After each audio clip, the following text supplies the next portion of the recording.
The first thing 24-year-old Amara Venn noticed when she entered the millionaire's mansion was not the marble floor, the crystal chandeliers, or the expensive paintings covering the walls.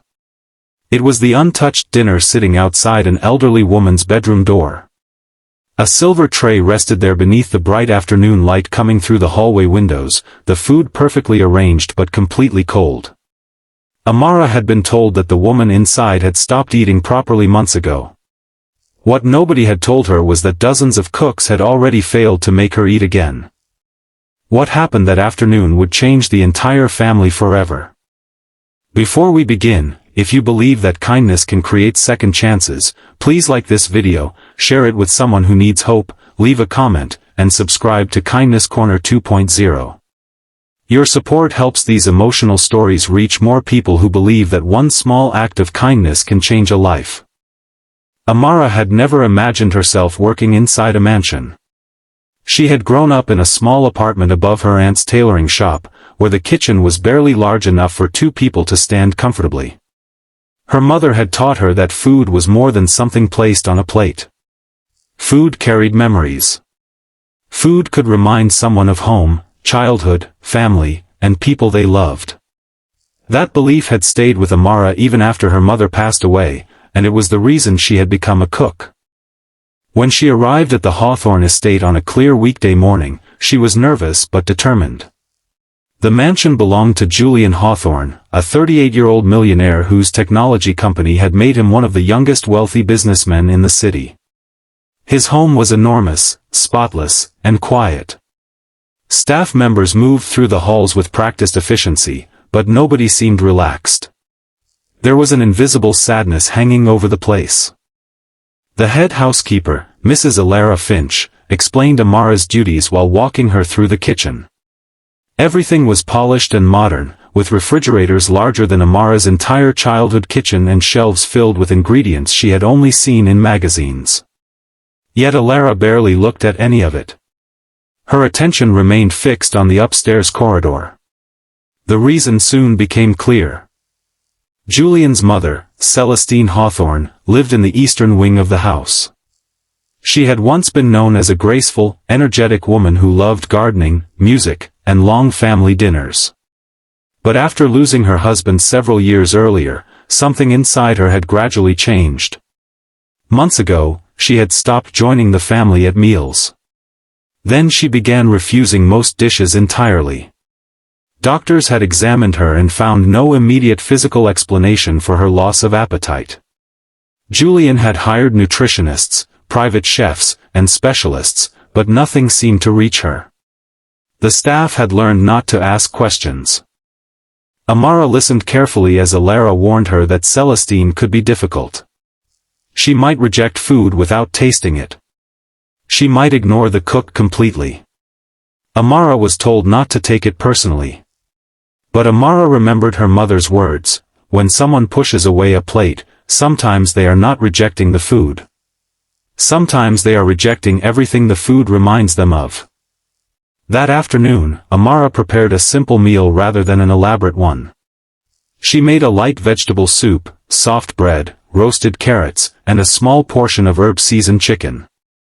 Nothing extravagant. Nothing that belonged on the menu of a millionaire's mansion. It was the kind of meal her mother used to prepare when money was tight and someone in the family was having a difficult day. Amara carried the tray upstairs herself. She stopped outside Celestine's bedroom door. The door was slightly open. Inside, Celestine sat beside a large window overlooking the garden. She was 71 years old, with silver hair neatly tied behind her head and a pale blue cardigan wrapped around her shoulders. She looked out at the bright garden without moving. Amara placed the tray on the small table near her. She did not announce herself dramatically. She simply opened the curtains a little farther so sunlight could enter the room. Celestine turned slowly. For several seconds, neither woman spoke. Then Amara noticed something unusual on the bedside table. There was an old photograph of a smiling young man standing beside Celestine in a garden. He held a wooden bowl in his hands. Amara recognized him immediately from a framed portrait downstairs. Julian's father. Instead of leaving, Amara looked at the photograph and then at the untouched bowl. She understood. Celestine wasn't simply refusing dinner. She was missing someone. Amara quietly returned to the kitchen and changed the meal. She prepared a small bowl of the same kind of vegetable stew she remembered from her own childhood. She added fresh bread and sliced fruit. Then she placed everything on a simple ceramic plate instead of the expensive silver service. When she returned upstairs, Celestine stared at the food. Amara placed the plate beside her and left without saying anything. 10 minutes passed. Then 20. Downstairs, the staff waited anxiously. Nobody expected anything. But when Amara returned to the kitchen, she found the empty bowl sitting on the tray. She stopped walking. For the first time in months, Celestine had eaten an entire serving. The news traveled through the mansion within minutes. When Julian arrived home that evening, he found the staff unusually emotional. Ilara told him what had happened, and he immediately went upstairs. He stood outside his mother's room and looked through the doorway. Celestine was sitting by the window with the empty bowl beside her. Julian's expression changed. He had spent months hiring experts and spending enormous amounts of money trying to solve the problem, yet a new cook had managed to get his mother to eat with a simple homemade meal. But Julian soon discovered that the food wasn't the real reason. The following morning, Amara found Celestine sitting in the garden. It was a bright day, and the flowers were moving gently in the breeze. Amara brought her tea. Celestine looked at her for a long moment before asking why she had made the stew. Amara explained that it reminded her of her mother. Celestine's eyes softened. She admitted that her husband had cooked the same kind of stew during the early years of their marriage. They had been young, had very little money, and sometimes shared one bowl between them.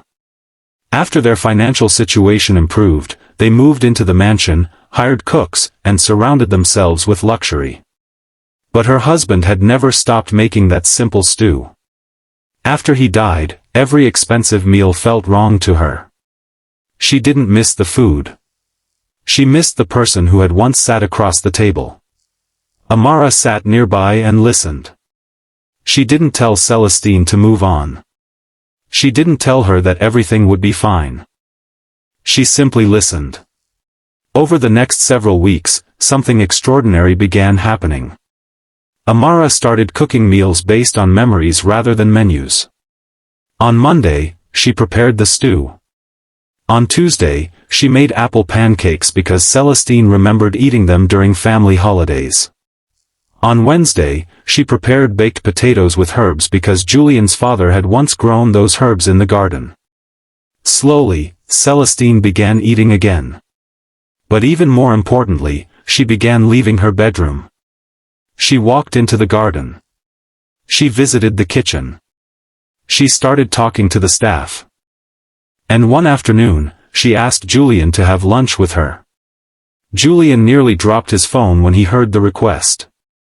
For months, he had been trying to convince himself that his mother was simply getting older and that there was nothing more he could do. But now he began to realize that his own behavior had contributed to the distance between them. He had been so busy protecting his business, managing employees, attending meetings, and solving financial problems that he had forgotten something much simpler. His mother didn't need another specialist. She needed her son.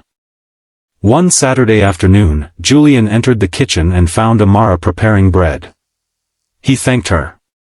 But Amara told him that she hadn't done anything extraordinary. She had simply paid attention. That sentence stayed with Julian. That evening, he sat beside his mother in the garden for nearly 2 hours. They talked about his childhood, his father, old family vacations, and the things they had both avoided discussing for years. Celestine told him that she had not wanted him to feel guilty. Julian admitted that he had been afraid.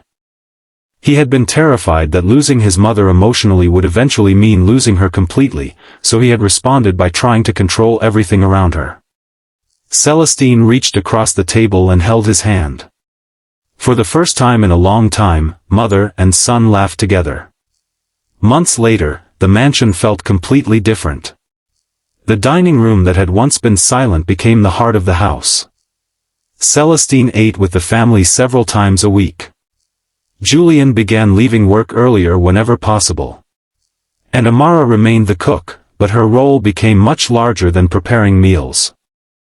She became the person who reminded everyone that wealth could fill a house with beautiful things, but it could not replace warmth. One afternoon, Celestine gave Amara a small wooden recipe box. Inside were handwritten recipes from decades earlier. Celestine told her that she wanted Amara to have them because she had brought something back into the house that money never could. Amara opened the box and found one recipe written in faded ink. It was the stew.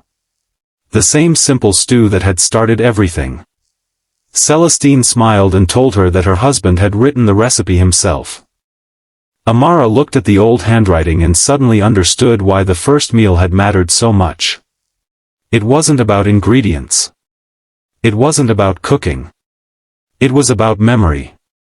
It was about sitting beside someone long enough to notice the pain they were hiding. And sometimes, kindness doesn't arrive with grand speeches or expensive gifts. Sometimes it arrives quietly, on an ordinary afternoon, carrying a warm plate of food. If this story touched your heart, please like the video, share it with someone who believes in compassion, and subscribe to Kindness Corner 2.0 so you don't miss the next story. And before we end, I have one special request. Comment, "Kindness can heal," if you believe that sometimes the smallest act of care can give someone a reason to hope again. Because Celestine's story taught everyone in that mansion something they would never forget: people don't always need someone to fix their lives. Sometimes they simply need someone to notice them, listen to them, and stay long enough to remind them that they still matter. And from that day forward, whenever dinner was served at the Hawthorne mansion, nobody ate alone.